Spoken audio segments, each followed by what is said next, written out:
Hi friends, Mickey Mankis here and welcome to Out the Back Door. Today I'm going to be making cowboy candy.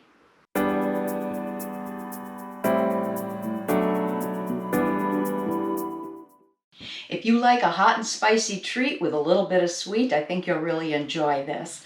First thing I've got to do is start slicing up all my jalapenos. I am going to be doing a triple recipe, but I will give you the ingredients and directions to do a single batch. So I've rinsed off all of my jalapenos and I am going to get to slicing. I'm definitely wearing gloves today. I managed to slice my finger really good, and I don't want any of that hot juice, that capsaicin in my cut. My hands are so dry also that like my thumb's splitting and stuff like that, so it's like, you know what? I'm wearing gloves today. So what you're gonna need is approximately 1 pound of jalapeno peppers. You're just gonna slice them up thinly. And I am going to be keeping all of my membranes in there and all of the seeds and everything because that's what's going to give it its heat. So you want 1 pound of the jalapenos, and it should come to approximately 4 to 5 cups once we get these all sliced up. And like I said, I'm going to be doing a triple batch, and I've got half pints in the oven right now heating up at 220 degrees for 20 minutes. I am sterilizing them. We're going to be water bath canning today, and it's only going to take 10 minutes. So I'm just taking the extra precautionary step, and I am sterilizing my jars. All right, so a single batch will make approximately 2 pints or 4 half-pint jars. And I am using the half-pint jars because I'm the only one in the family that eats this. I love this on pizza. I just made pizzas the other night, and I make a separate one for Mr. Mankis. Even though it has the same ingredients on both, he can't handle the heat. So I end up putting the Cowboy Candy on mine and leaving them off of his. Now I do have regular canned jalapeno peppers, but this I really like because of the sweetness, this brine that we're going to be making for it. All right, I'm just going to keep chopping and I'll get right back to you. So all of the jalapenos are sliced up, ready to go. I had weighed these ahead of time before I sliced them, and I had a little over 3.3 pounds. And like I said, the recipe calls for 1 pound of the jalapenos, and then we're going to slice them up. I also took a couple of the jalapenos out of that batch and I sliced them up, and I'm going to put these aside. Reasoning is I'm going to be using those in another recipe. I've got these all sliced up and ready to go. The next thing I want to do is I'm going to start working on our syrup that we're going to make. And like I said, I will give you the directions for a single batch, even though you're going to see me dumping in a lot more than what I'm telling you to put in. First thing I want to do is I've got 2 cups of sugar. I'm using raw cane sugar, and I'm just going to put this into my Dutch oven here, because we're going to bring all of this up to a boil. You also want 2/3 cup of apple cider vinegar.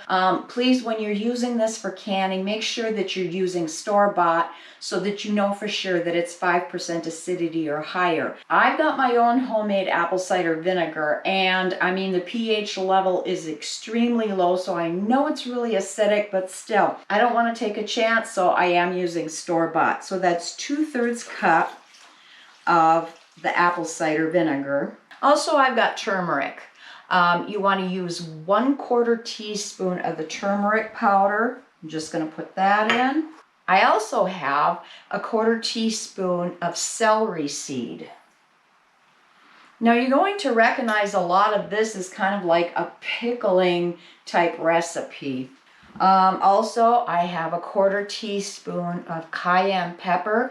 One thing about the cayenne pepper, if you don't have any on hand and you have chili powder on hand, most of the time you can substitute it because the chili powder is made from cayenne peppers and other peppers mixed together and everything. It may have more of a smoky flavor to it, so it all depends on what you're going to use it in. But I just thought I'd let you know that you can substitute that. Also, the recipe calls for 1 teaspoon of minced up garlic. Well, I am going to be putting in fresh garlic into my jars, so I'm not going to put that in or anything right now. Normally you would put your minced garlic in this also. So I'm just going to give this a stir, and the sugar is going to start melting down. Like I said, we are going to be making a thick syrup here that is more of a type of a pickling brine. Like I said, I want to get this up on boil. As you can see, we're at a boil now. I did stir it a few times and the sugar is totally dissolved. But now that we're at this boil, I'm going to turn the temperature down onto a simmer. And I'm going to let this simmer for like 5 minutes, and then we'll get to the next step. Just a reminder, I just turned the temperature down and this is how much it's boiling up. So don't walk away and think it's totally under control. Keep an eye on this. All right, my timer just went off. The 5 minutes was done that I let this simmer. And the next thing I'm going to do is I'm adding my peppers to my syrup. And be careful that you don't splash any of the syrup up and burn yourself. All right, now I'm going to give this a mix to coat all of my peppers. And I'm also going to turn my heat back up onto high again. Now I want to bring this to a boil, so it may take a couple of minutes to get up there, being that the peppers were kind of cool. I had just taken them out of the refrigerator when I started slicing them. All right, now during this process that they're going to be cooking a little bit, like I said, we're going to bring it to a boil, and once it comes up to a boil, I'm going to let this simmer then. I'm turning the temp down to low then, and it's going to simmer another 5 minutes. And it does not matter if all the peppers end up cooking evenly, you know, all at the same time, because some of my pieces are a little bit bigger than others. That's not an issue. I'm going to let this come up to boil, and like I said, once I do, then I'm going to turn it on to low and I'm going to simmer it for another 5 minutes. All right, they've been in there for 5 minutes on a simmer. If you noticed, some of them were dark green. Those weren't completely cooked yet. That was fine. I've got some right here, and that's what I was talking about. But right now, I'm going to take a slotted spoon. Well, this is my slotted spoon. And I am going to pull the peppers out of the syrup. I want to drain off as much liquid as possible, and I'm going to set them back into the bowl that I had. I just kind of wiped it out so it was clean. So that's the next step, is you want to remove the peppers from the syrup.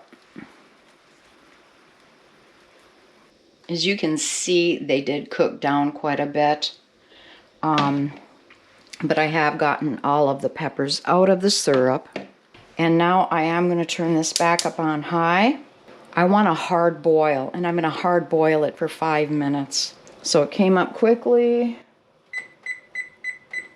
All right, I've got my timer set, and I'm just going to wait for that to finish, and then we will start jarring all this up.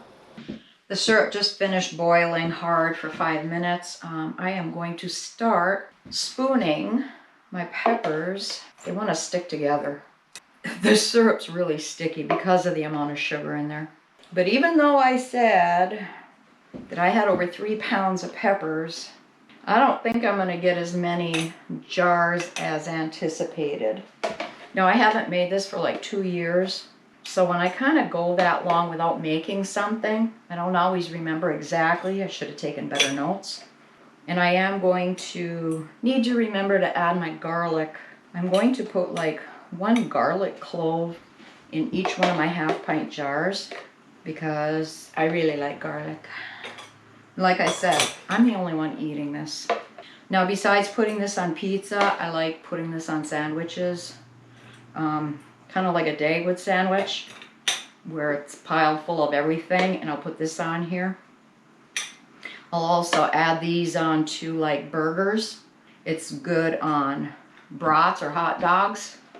I mean, there's a lot of different ways you can use this. You could also blend this up, say like in a little food processor, and mix it in with cream cheese for a really good spread. I just thought of that. I'm gonna try that. All right, I'm gonna keep filling these up. I am going to put a little bit more than a whole clove of garlic. I've got different sizes here, so I'm kind of putting one large and one small one in there. Like I said, I love garlic. I pickled garlic just in jars by themselves, and what we want to do is leave a 1/4 inch headspace for this. Ooh, that one's got a little extra garlic. Oh well. All right, and now I am going to add my syrup.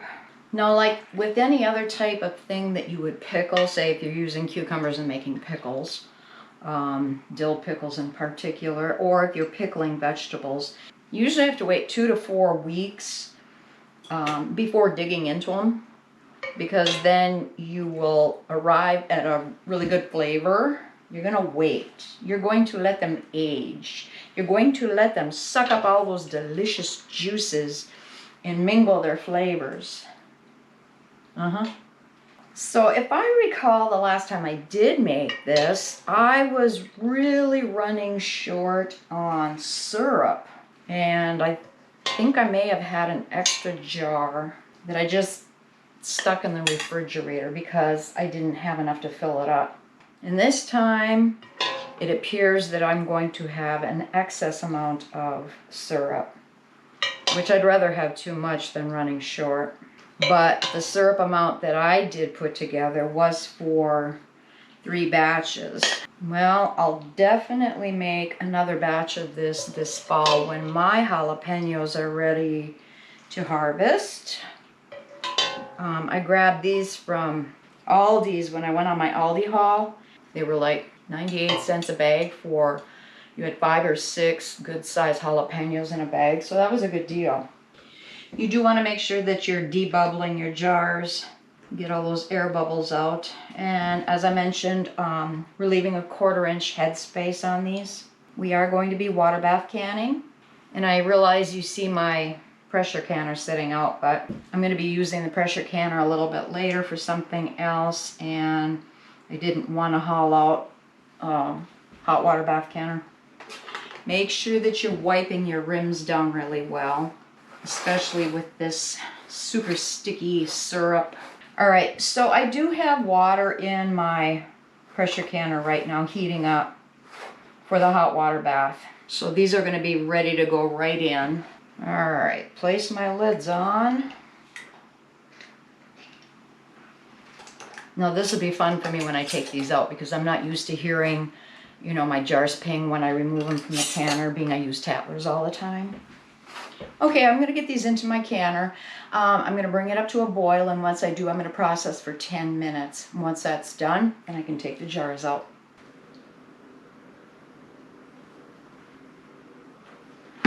Oh, there we go.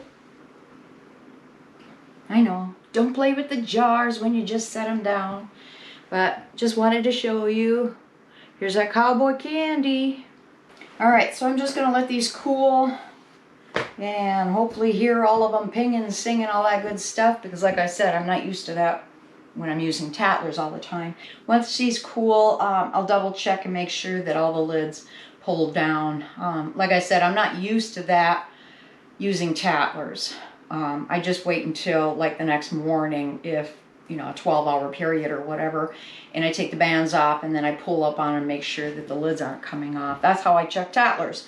So I will check these later on this evening to make sure that they have all sealed and everything, and then I'll take the bands off, I wash up my jars and everything, and then I'll label them and I'll get them down in the basement.